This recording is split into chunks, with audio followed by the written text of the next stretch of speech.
Saint-Germain, Dortmund, Paris Saint-Germain favori. Paris Saint-Germain favori à l'aller, Paris Saint-Germain favori au retour. Malheureusement pour les Parisiens, sur cette manche allée, ils étaient favoris, mais ils ont perdu 1-0. Ils ont perdu 1-0 parce qu'ils se sont retrouvés devant une équipe allemande qui a mis tous les ingrédients justement pour gagner ce match-là. Ces ingrédients sont la détermination, l'engagement, la solidarité et l'intelligence de jeu et bien sûr la stratégie qu'ils voulaient mettre en place pour marquer ce but-là, retrouver en profondeur full group, déjouer cette défense et cet axe central parisien et mettre ce premier but, et ils l'ont réussi. Cette équipe de Dortmund n'était pas favori. On reprend les termes de son entraîneur Terzic. Il a dit on n'était pas favori contre l'Atlético de Madrid. Et on est là. On n'était pas favori dans notre groupe et on a été dans le groupe de qualification et on a été premier de notre groupe de qualification. C'est une équipe intelligente. C'est une équipe intelligente qui a réussi à faire déjouer les Parisiens. Et je pense que Adeyemi et puis Sancho ont réussi à mettre en mal Hakimi et Nunes Mendes.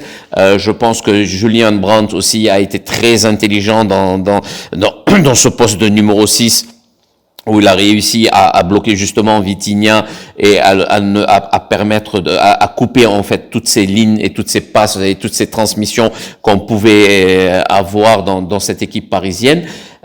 Cette équipe de Dortmund, c'est vrai que elle était, on va dire qu'elle n'était pas favorite. C'est vrai que cette équipe de Dortmund, on s'attendait pas à ce qu'elle fasse un match comme ça. Mais c'est une équipe de Dortmund qui va revenir jouer au Paris Saint-Germain apaisée. C'est une équipe de Dortmund qui, depuis quelque temps, a le vent en poupe. Elle a, on va dire, les éléments pour elle. C'est une équipe de Dortmund qui, pour rejouer cette Champions League l'année prochaine, était obligé de gagner cette année. Bon, moi, je pense que l'animation offensive du Paris Saint-Germain à l'aller a été défaillante. Elle a été défaillante pourquoi? Parce que je ne suis pas convaincu par ce trio Barcola, Mbappé et Dembélé.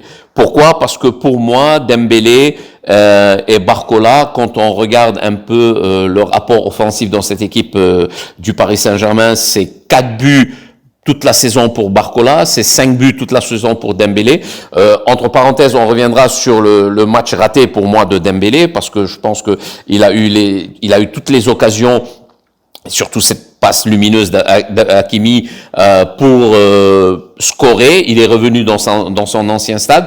C'est vrai qu'il a été hué, c'est vrai qu'il a quitté Dortmund dans des conditions un peu particulières puisqu'il avait fait le forcing pour aller jouer, pour aller signer à Barcelone. Dembélé est passé à côté de son match, mais on reviendra pas sur ce cas juste de Dembélé. C'est surtout sur cette animation-là. Pour moi, le facteur X de cette demi-finale retour va être le positionnement de Mbappé. Le positionnement de Mbappé. Mbappé est un joueur qui aime la profondeur. Mbappé est un joueur qui aime aller de loin, partir de loin, qui aime créer ses propres occasions. Quand vous faites jouer Mbappé au milieu, dans l'axe entre Barcola et Dembélé, ce n'est plus le même Mbappé qui est à gauche.